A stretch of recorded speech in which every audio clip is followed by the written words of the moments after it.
respected principal, respected teacher. This is Neelanjan from grade 1 Daisy.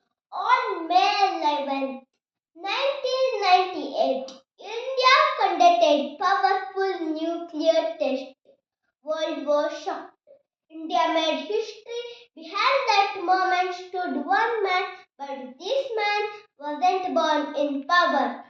Once he sold the newspaper to support his family. This is a story of Dr. APJ Abdul Kalam, the missile man, the people's president, the boy who touched the sky.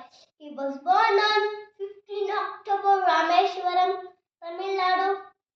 His father was both honest, his mother was kind and spiritual.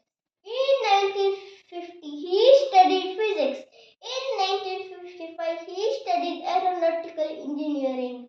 In 1958, he applied Indian Air Force, but it was rejected. Rejection is simply redirection. Kalam stood back. In 1979, first satellite SLV-3 was fell into Bay of Bengal. In 1980, first satellite SLV-3 lifted successfully. Moral of the story is never give up. Thank you all.